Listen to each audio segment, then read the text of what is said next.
हर इंसान के जीवन में कोई न कोई पहाड़ होता है। ये पहाड़ हमारे डर, असुरक्षाएं, खुद को कम समझने की भावना या फिर वो पुरानी आदतें होती हैं जो हमें आगे बढ़ने से रोकती हैं। ब्रियाना वीस्ट की किताब द माउंटेन इज यू का यही मूल संदेश है। वो पहाड़ जिसे आप हटा नहीं पा रहे, दरअसल आप खुद हैं। ये किताब हमें ये समझाने की कोशिश करती है कि जीवन में सबसे बड़ी लड़ाई दूसरों से नहीं बल्कि खुद से होती है। और जब हम ये लड़ाई जीत लेते हैं तो हम न केवल अपनी सीमाओं को पार करते हैं बल्कि खुद को पूरी तरह बदल भी देते हैं। ये किताब सेल्फ सैबोटाज यानी खुद को ही रोकने की प्रवृत्ति पर आधारित है। हम में से बहुत से लोग हैं जो खुद को सफल होते हुए देखना चाहते हैं, लेकिन जब वो मौके पास आते हैं तो हम अनजाने में ही उन्हें बर्बाद कर देते हैं। जैसे बहुत मेहनत से एक रिश्ते को बेहतर बनाने की कोशिश करना और फिर अचानक बिना वजह बहस छेड़ देना, या फिर नौकरी में अच्छा कर रहे हों लेकिन अचानक किसी बहाने से काम में ढील दे देना। इन सब के पीछे सिर्फ बाहर की परिस्थितियां नहीं होती बल्कि एक गहरा मानसिक पैटर्न होता है जो हमारे अंदर बैठा होता है। ब्रियाना कहती हैं कि हम तब तक खुद को तोड़ते रहते हैं जब तक कि हमें यह एहसास न हो जाए कि हमें खुद को बनाने की भी ताकत है। इंसान के भीतर खुद को बदलने की असाधारण शक्ति होती है, लेकिन ये शक्ति तभी बाहर आती है जब हम अपने डर को समझते हैं, अपनी भावनाओं का सामना करते हैं और यह मानते हैं कि हम बदलाव के लायक हैं। इस किताब की शुरुआत एक बहुत ही गहरी बात से होती है। सेल्फ सैबोटाज एक बुरी आदत नहीं है, यह एक गलत समाधान है। यानी जब हम अपने रास्ते में खुद ही रुकावट बनते हैं तो इसका मतलब ये नहीं कि हम कमजोर हैं या हमें कुछ नहीं आता, बल्कि इसका मतलब है कि हमारे अंदर कुछ अधूरा है, कुछ ऐसा जो समझा नहीं गया है, स्वीकार नहीं किया गया है। जब तक हम उन अधूरी बातों को पहचानकर ठीक नहीं करेंगे, हम बार बार वही गलतियां दोहराते रहेंगे। एक और बड़ी बात जो इस किताब में बार बार सामने आती है वह यह है कि बदलाव एक झटका नहीं होता बल्कि वो एक प्रक्रिया होती है। बहुत लोग सोचते हैं कि एक दिन वे जागेंगे और सब कुछ बदल जाएगा, लेकिन हकीकत यह है कि बदलाव एक एक कदम से होता है, जैसे कोई पहाड़ चढ़ना, हर दिन थोड़ा थोड़ा, धीरे धीरे ऊपर की ओर। और यही माउंटेन हमारी अपनी सोच, आदतें और भावनाएं होती हैं। ये किताब ये भी बताती है कि हम अपने अतीत से भाग नहीं सकते। हम चाहे जितनी भी नई शुरुआत करें, जब तक हम पुराने घावों को नहीं भरते, वे नए रास्तों पर भी असर डालते हैं। इसलिए हीलिंग यानी मानसिक और भावनात्मक उपचार बहुत जरूरी है। और हीलिंग का पहला कदम है स्वीकार करना। जब हम स्वीकार करते हैं कि हमारे अंदर भी कुछ कमजोरियां हैं और हम उन्हें बदलना चाहते हैं, तभी असली बदलाव की शुरुआत होती है। ब्रियाना वीस्ट के शब्दों में, जब आप खुद को सैबोटाज करते हैं तो आप दरअसल उस संस्करण के खिलाफ विद्रोह कर रहे होते हैं जो आप नहीं बनना चाहते थे। एक ऐसा इंसान जो डर के कारण पीछे हट जाता है, जो अपने दर्द को दबा देता है या जो दूसरों की अपेक्षाओं में खुद को खो देता है। सेल्फ सैबोटाज कोई अपराध नहीं बल्कि एक संकेत है कि आपको खुद से जुड़ने की, खुद को समझने की जरूरत है। एक और प्रेरणादायक विचार यह है कि आत्म परिवर्तन कोई उपलब्धि नहीं है, बल्कि यह खुद से प्यार करने का एक रूप है। जब आप बदलाव के लिए मेहनत करते हैं तो आप अपने अतीत को नहीं झुठलाते बल्कि अपने भविष्य को बेहतर बनाते हैं। और यही असली शांति और आत्मसम्मान की ओर पहला कदम होता है। ये किताब आपको ये सिखाने नहीं आई कि आप परफेक्ट बन जाएं, बल्कि यह सिखाती है कि आप अपने अधूरेपन के बावजूद भी पूरे हैं। आपकी खामियां ही आपकी इंसानियत हैं। और जब आप उन्हें स्वीकार करते हैं तो आप अपने अंदर वह शक्ति जागृत करते हैं जो किसी भी पहाड़ को पार कर सकती है। ब्रियाना का यह भी मानना है कि जो चीजें बार बार आपके जीवन में तकलीफ देती हैं, चाहे वो रिश्ते हों, करियर में रुकावट हो या फिर अपनी भावनाओं को लेकर उलझन, वे सब जीवन की तरफ से संकेत होते हैं। ये संकेत आपको बताते हैं कि बदलाव का समय आ चुका है। और यह बदलाव बाहर नहीं, आपके भीतर से शुरू होता है। तो अगर आप बार बार अपने ही फैसलों से दुखी होते हैं, अगर आप जानते हैं कि आप और बेहतर कर सकते हैं लेकिन कोई अदृश्य दीवार आपको रोक रही है, तो ये किताब आपके लिए है। यह आपको बताएगी कि वो दीवार दरअसल आपके ही भीतर की है। और जब आप इसे तोड़ेंगे तो आप सिर्फ आगे नहीं बढ़ेंगे, आप खुद को नए रूप में पाएंगे। तो चलिए एक एक करके इस किताब के सभी महत्वपूर्ण अध्यायों को विस्तार से समझते हैं, ताकि हम जान सकें कि खुद को सैबोटाज करने से रोककर कैसे अपने भीतर की शक्ति को जगाया जाए और अपने जीवन को नई दिशा दी जाए। Chapter 1, self sabotage is your biggest challenge. क्या आपने कभी ऐसा महसूस किया है कि सब कुछ आपके हिसाब से चल रहा है, फिर भी आप खुद ही सब कुछ बिगाड़ देते हैं? जैसे कि जब आप खुश होने वाले होते हैं तब आप कोई ऐसा काम कर देते हैं जिससे वो खुशी हाथ से फिसल जाती है, या जब कोई अच्छा अवसर आता है तब आप कोई बहाना बनाकर उसे हाथ से निकल जाने देते हैं, या फिर जब आप किसी से सच्चा रिश्ता बना रहे होते हैं तब अचानक खुद को उससे दूर करने लगते हैं। अगर हां, तो आप अकेले नहीं हैं। ब्रियाना वीस्ट की इस किताब का पहला अध्याय इसी सच्चाई को उजागर करता है कि हमारा सबसे बड़ा दुश्मन कोई और नहीं, हम खुद होते हैं। सेल्फ सैबोटाज यानी खुद की प्रगति में खुद ही रुकावट बन जाना। यह एक अनजाना व्यवहार है जो हमारी आदतों, सोच और पुराने अनुभवों में छिपा होता है। हम इसे जानबूझकर नहीं करते, बल्कि यह हमारी सुरक्षा का एक गलत तरीका बन जाता है। जब कोई चीज हमें असहज महसूस कराती है, जैसे बदलाव, सफलता, प्यार या नई जिम्मेदारियां, तो हमारा दिमाग एक अज्ञात डर से घबरा जाता है। यही डर हमें वो काम करने पर मजबूर करता है जिससे हम वही पुराने, सुरक्षित दायरे में लौट जाएं। यह अध्याय हमें यह सिखाने की कोशिश करता है कि सेल्फ सैबोटाज दरअसल कोई कमजोरी नहीं, बल्कि एक संकेत है। यह हमें बताता है कि हमारे भीतर अभी कुछ ऐसा है जो अधूरा है, अस्वीकार किया गया है, या जिसे समझा नहीं गया है।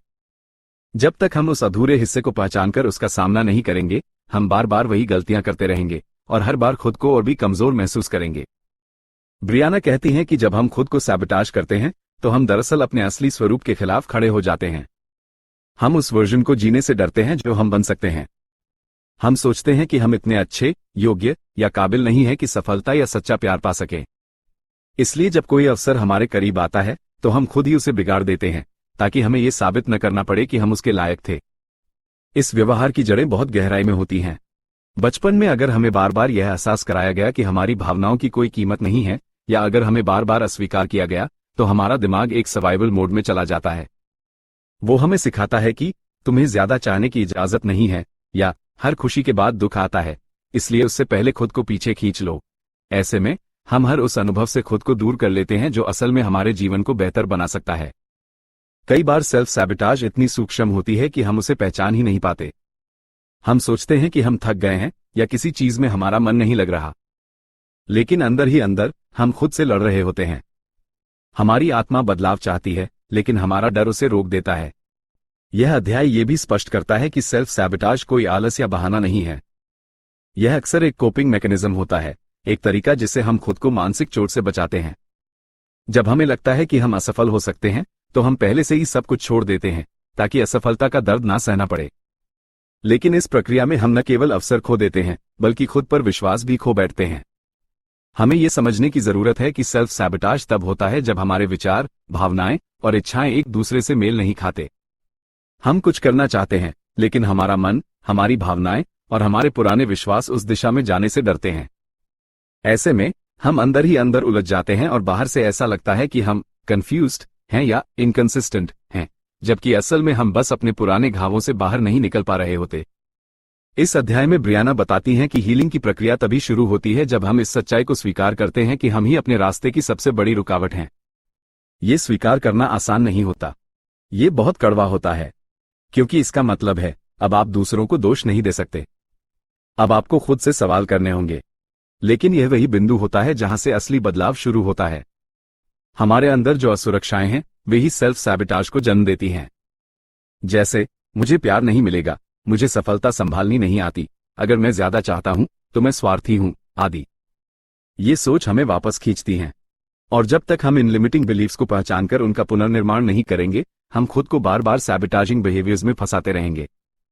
एक महत्वपूर्ण बात जो इस अध्याय में कही गई है वो ये है कि सेल्फ सैबोटाज का अंत तब नहीं होता जब आप परफेक्ट बन जाते हैं, बल्कि तब होता है जब आप अवेयर बन जाते हैं, अपने पैटर्न्स को पहचानने लगते हैं और धीरे धीरे उन्हें बदलने की कोशिश करने लगते हैं। आप जब भी खुद को एक डिस्ट्रक्टिव पैटर्न में फंसा हुआ पाते हैं, तो खुद से यह पूछिए, मैं असल में किससे डर रहा हूं? ये सवाल आपको अपने भीतर की गहराइयों तक ले जाएगा, जहां से हीलिंग की शुरुआत होती है। ब्रियाना हमें बताती हैं कि सेल्फ सैबोटाज को खत्म करने के लिए हमें खुद को जज करना छोड़ना होगा और क्यूरियोसिटी के साथ देखना होगा, जैसे एक वैज्ञानिक अपनी एक्सपेरिमेंट को ऑब्जर्व करता है। जब आप खुद को समझने की कोशिश करते हैं, तब आप धीरे धीरे अपने डर को छोड़ने लगते हैं। और जब डर कम होता है, तो आगे बढ़ना आसान हो जाता है।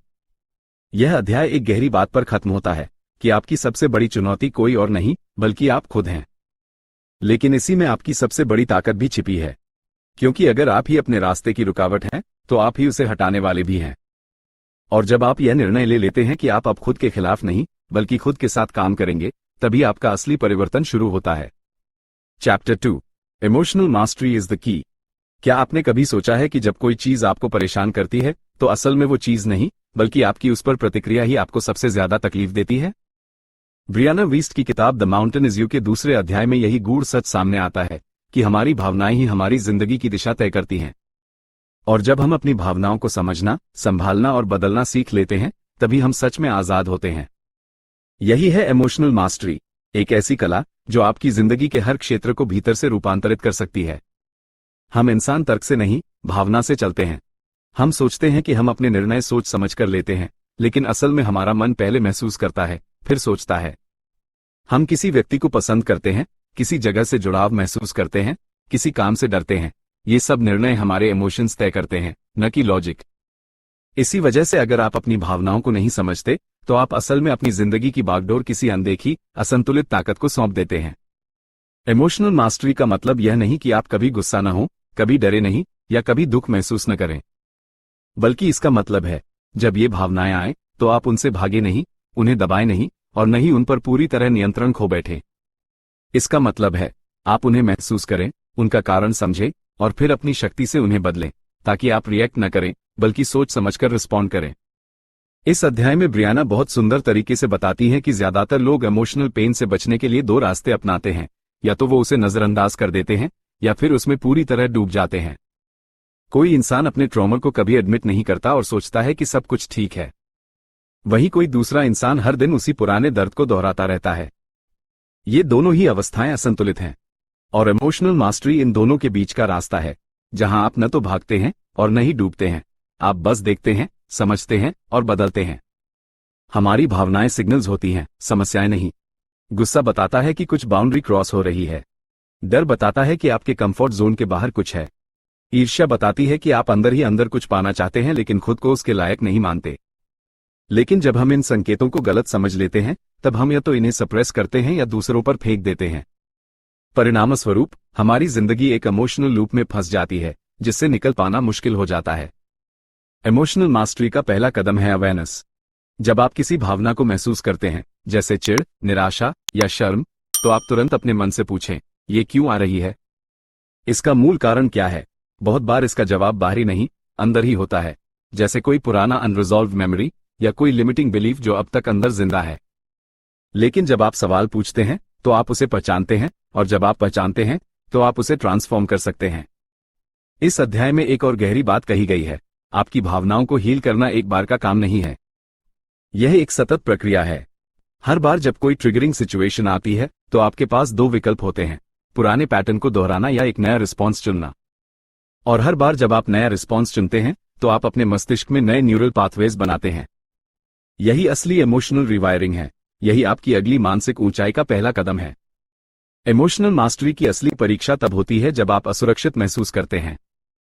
जब कोई आपकी आलोचना करता है, या जब कोई आपको छोड़ देता है, या जब आप किसी असफलता से गुजरते हैं, उस समय आपका इमोशन आपको या तो अंदर से तोड़ सकता है या अंदर से बना सकता है। और जो लोग अपने इमोशंस को मास्टर कर चुके होते हैं, वे उस दर्द को फ्यूल बना लेते हैं, अपने विकास का, अपनी समझ का और अपने उद्देश्य का। ब्रियाना ये भी समझाती हैं कि भावनात्मक मास्टरी का यह मतलब बिल्कुल नहीं है कि आप रोबोट बन जाएं। इसका असल मतलब यह है कि आप अपनी भावनाओं को जिम्मेदारी से जीना सीखें। आप जानें कि कब आपको चुप रहना है, कब बोलना है, कब माफ करना है और कब दूरी बनानी है। आप ये सब डिसीजंस इमोशन में बहकर नहीं, इमोशन को समझकर लेते हैं। इमोशनल मास्टरी का एक और जरूरी पहलू है सेल्फ कंपैशन, यानी खुद के साथ दयालु होना। जब आप गलती करते हैं, जब आप पुराने पैटर्न में फंसते हैं, तब आप खुद को दंड देने की जगह ये समझे कि आप अभी सीख रहे हैं। हीलिंग कोई सीधी रेखा नहीं होती, यह ऊपर नीचे चलती लहरों की तरह होती है। और जब आप गिरते हैं, तब भी अगर आप खुद को थामे रहते हैं, तो वही आपकी सबसे बड़ी ताकत बनती है। इस अध्याय में एक प्रेरणादायक बात यह भी कही गई है कि इमोशनल मास्टरी का अंतिम उद्देश्य यह नहीं है कि आपको सब कुछ कंट्रोल करना आ जाए, बल्कि यह है कि आप हर स्थिति में अपने भीतर ग्राउंडेड महसूस करें। जब बाहर कुछ भी घट रहा हो, आप रिजेक्शन झेल रहे हो, असफलता देख रहे हो, रिश्ते टूट रहे हो, फिर भी आप अंदर से शांत रह सकें, समझदारी से काम ले सकें और खुद से जुड़ाव बनाए रख सकें। यही सच्ची शक्ति होती है। ब्रियाना कहती हैं कि आपकी जिंदगी उतनी ही अच्छी हो सकती है जितनी अच्छी आपकी भावनात्मक स्थिति होती है। अगर आपके इमोशंस शांत, स्थिर और समझदार हैं, तो आपका जीवन भी उसी दिशा में जाएगा। लेकिन अगर आपके इमोशंस बिखरे हुए, अनियंत्रित और असंवेदनशील हैं, तो आपका जीवन भी केओस बन जाएगा। इसलिए इमोशनल मास्टरी कोई अतिरिक्त गुण नहीं है, बल्कि यह जरूरी आधार है एक संपूर्ण, स्वस्थ और संतुलित जीवन के लिए। यह अध्याय इस सोच के साथ समाप्त होता है कि जब आप अपनी भावनाओं के मालिक बन जाते हैं, तब आप जिंदगी की स्टीयरिंग अपने हाथ में लेते हैं। तब आप सिर्फ प्रतिक्रिया देने वाला प्राणी नहीं रहते, तब आप अपने अनुभवों को चुनते हैं, उन्हें गहराई से जीते हैं और उनसे आगे बढ़ते हैं। आप अपने दुखों को मीनिंग देते हैं, अपने डर को समझ से काटते हैं और अपने सपनों को साहस से पोषित करते हैं। Chapter 3 the mountain is a metaphor for your struggles. हर इंसान की जिंदगी में कोई ना कोई ऐसी चुनौती होती है जो उसे भीतर तक हिला देती है। एक ऐसी बाधा जिसे वो जितना दूर करने की कोशिश करता है वो उतनी ही जिद्दी बनती जाती है। ब्रियाना वीस्ट इस अध्याय में एक बेहद गहरी सच्चाई सामने लाती हैं। ये जो पहाड़ हम हर दिन चढ़ने की कोशिश कर रहे हैं वो असल में कोई बाहरी मुश्किल नहीं है, बल्कि हमारे भीतर का संघर्ष है। और जब तक हम इस बात को नहीं समझते, हम बार बार थकते रहेंगे, टूटते रहेंगे, लेकिन आगे नहीं बढ़ पाएंगे। ये पहाड़ प्रतीक है हमारे पुराने घावों, अधूरी इच्छाओं, छिपे हुए डर और उन भावनाओं का जिन्हें हमने कभी पूरी तरह महसूस नहीं किया। बाहर से देखने पर लगता है कि समस्याएं नौकरी, पैसा, रिश्ते या हालात हैं, लेकिन जब हम ध्यान से देखते हैं तो पाते हैं कि असली जंग तो अपने अंदर ही चल रही है। ये जंग है उस पुराने मैं से जो हमें सुरक्षित तो रखता है लेकिन आगे नहीं बढ़ने देता। यह अध्याय हमें एक अद्भुत दृष्टिकोण देता है। पहाड़ को बाधा नहीं, एक मार्गदर्शक समझो। ये हमारे जीवन का वह हिस्सा है जो कहता है यहां कुछ अधूरा है, यहां कुछ समझने की जरूरत है। जब तक हम इस संकेत को नजरअंदाज करते हैं तकलीफें बनी रहती हैं, लेकिन जब हम रुकते हैं, सुनते हैं और भीतर की सच्चाई को पहचानते हैं तभी हम असली चढ़ाई शुरू करते हैं। ब्रियाना यहां ये साफ करती हैं कि अपने संघर्षों को नजरअंदाज करना उन्हें खत्म नहीं करता। जब हम किसी समस्या से मुंह मोड़ते हैं, चाहे वह आत्मसंदेह हो, कोई रिश्ता हो या अंदरूनी खालीपन, तो वह कहीं नहीं जाती, वह बस दूसरी शक्ल में लौटती है। कभी थकावट बनकर, कभी गुस्से में, कभी बेमतलब की उलझन में। दरअसल ये सब हमारे उसी पहाड़ की परछाइयां हैं जिसे हमने देखने से मना कर दिया था। इस अध्याय में एक गहरी बात यह कही गई है कि हम अपने जीवन में बार बार एक जैसे अनुभवों से क्यों गुजरते हैं। क्यों हम एक ही तरह के रिश्तों में फंसते हैं? क्यों कुछ सपने अधूरे ही रह जाते हैं? जवाब साफ है, क्योंकि हमने अपने भीतर छिपे हुए कारणों को कभी खोला ही नहीं। हम बाहर की परिस्थिति बदलने में लगे रहते हैं, लेकिन हमारा भीतरी सिस्टम जस का तस बना रहता है। यही वजह है कि परिस्थितियां बदलती हैं लेकिन परिणाम नहीं। ये पहाड़ कोई एक दिन में नहीं बनता। ये छोटे छोटे अनुभवों, अस्वीकारों, भावनाओं को दबाने और नकारात्मक विश्वासों की ईंटों से बनता है। और जब ये पहाड़ बनकर सामने आता है तो हमें लगता है कि ये तो हमारी हद से बाहर है, लेकिन सच्चाई ये है कि हमने ही इसे खड़ा किया है, इसलिए इसे तोड़ने की ताकत भी हमारे अंदर ही है। ब्रियाना इस अध्याय में ये भी बताती हैं कि अपने पहाड़ को पार करने का मतलब है खुद को बदलना, अपनी पहचान को फिर से परिभाषित करना। ये आसान नहीं होता, क्योंकि इसका मतलब होता है पुराने दर्द का सामना करना, अपने बचपन की तकलीफों को फिर से जीना, उन हिस्सों को अपनाना जिन्हें हमने कभी अस्वीकार कर दिया था। लेकिन जब हम ऐसा करते हैं तो हम केवल एक बाधा को नहीं बल्कि अपने पुराने स्वरूप को भी पीछे छोड़ते हैं। जो लोग अपने जीवन में बार बार ठोकर खाते हैं वे असफल नहीं हैं। वे बस पहाड़ के उसी हिस्से पर बार बार लौट आते हैं जहां से उन्हें आगे बढ़ने का रास्ता नहीं दिखता। और ऐसा इसलिए होता है क्योंकि हम बाहरी समाधान ढूंढते हैं, जबकि समाधान हमेशा भीतर होता है। एक बार अगर हम यह मान लें कि पहाड़ कोई सजा नहीं बल्कि एक अवसर है, तो पूरा नजरिया बदल जाता है। यह अध्याय ये भी दर्शाता है कि अक्सर हम पहाड़ को दुश्मन मान बैठते हैं, जबकि वही हमें मजबूत बनाने आया होता है। जीवन में कोई भी सच्चा विकास आराम में नहीं होता। असली बदलाव हमेशा असुविधा से शुरू होता है, जब हमें लगता है कि हम अब और नहीं सह सकते। लेकिन यही से ही सबसे बड़ा परिवर्तन जन्म लेता है। जब आप पहाड़ को एक प्रतीक मानते हैं तो आप उसमें छिपे संदेश को पकड़ पाते हैं।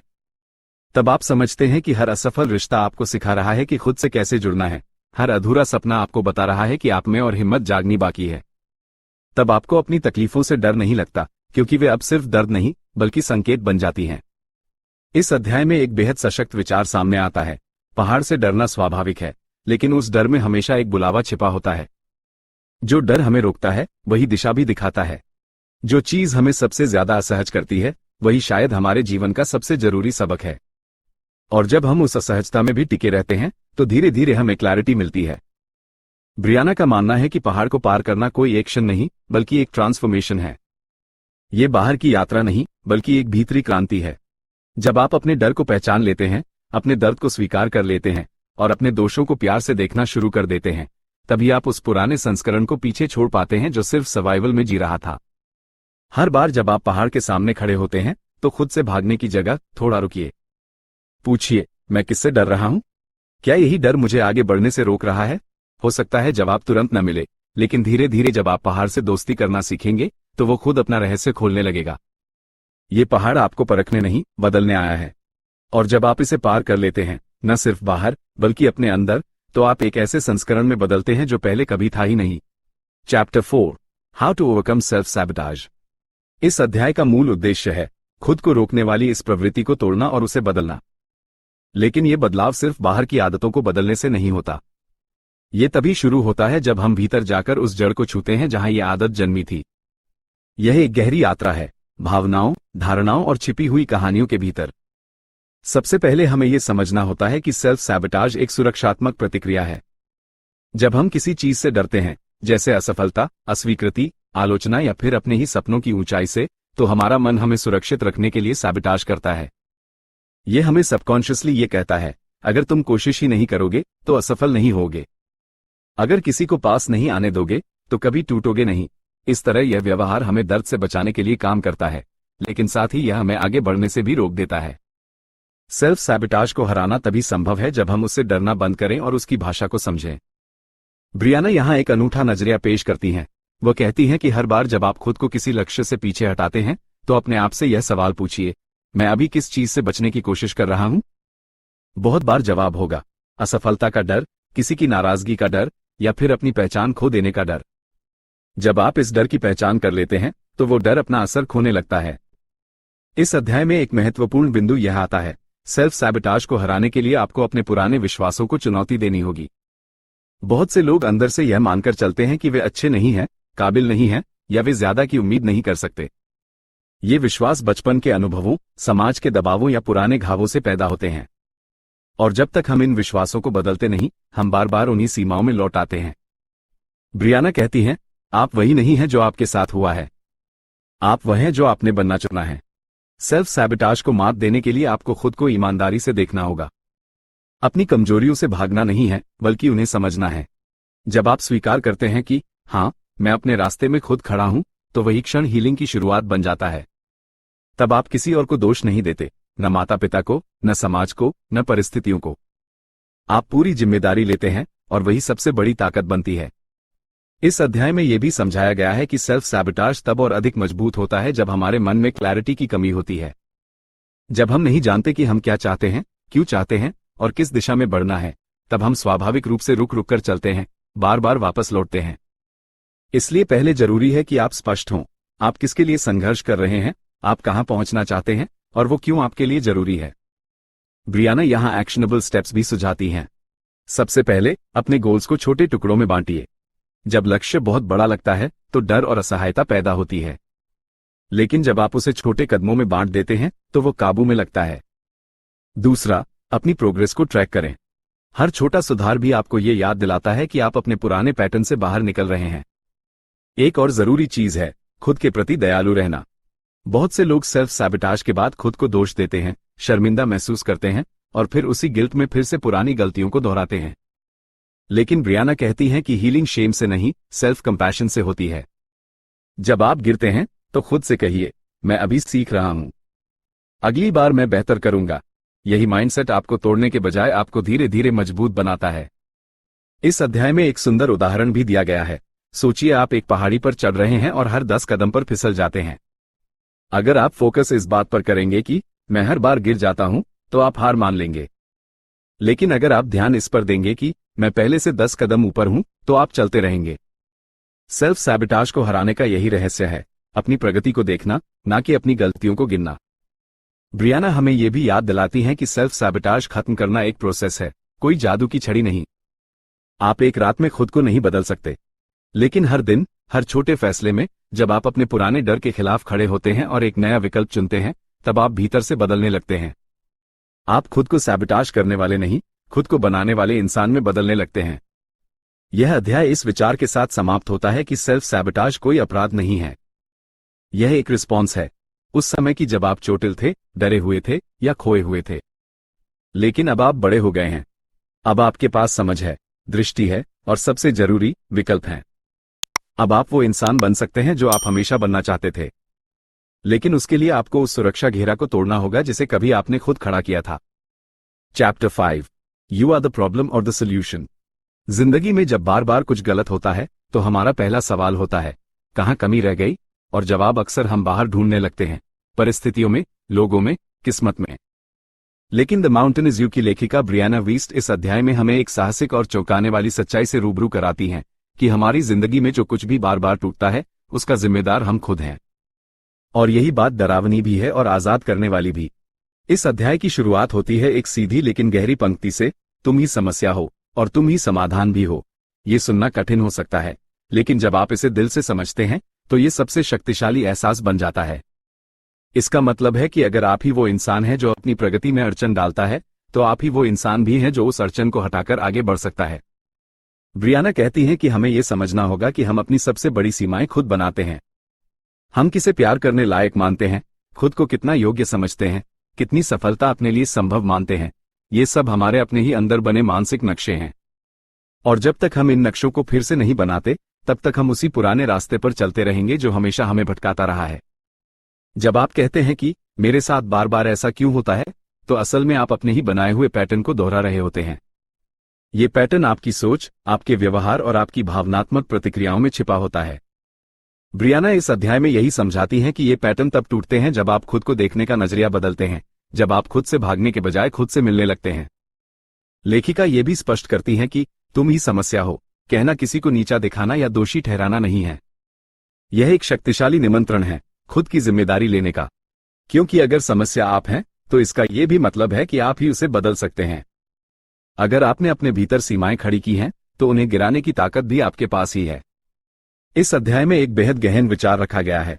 खुद को बदलना असल में खुद से मिलना होता है। जब हम किसी चीज को बदलना चाहते हैं तो हम सबसे पहले उससे दूर भागते हैं, लेकिन जब आप अपने डर, अपनी शर्म, अपनी कमियों को गले लगाते हैं, तभी असली बदलाव होता है।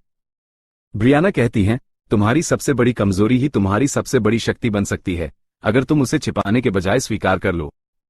इस अध्याय का एक और महत्वपूर्ण पहलू यह है कि हीलिंग कोई पैसिवनेस नहीं है। यह कोई बैठकर इंतजार करने की प्रक्रिया नहीं है। हीलिंग का मतलब है खुद की पूरी जिम्मेदारी लेना, हर दिन अपने फैसलों को पहचानना और बार बार खुद से पूछना, क्या मैं अभी अपने उच्चतम स्वरूप के अनुसार काम कर रहा हूं?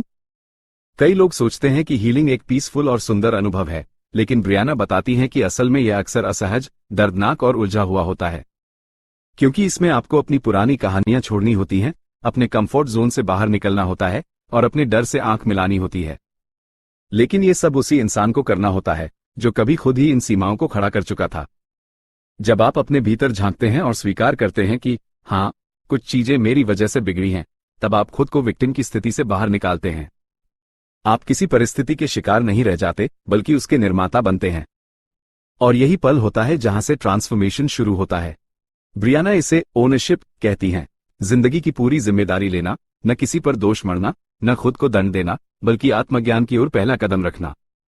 यह अध्याय हमें यह भी सिखाता है कि अगर आप सच में अपनी जिंदगी बदलना चाहते हैं, तो सबसे पहले उस सोच को बदले जो बार बार आपको सैबोटाज करती है।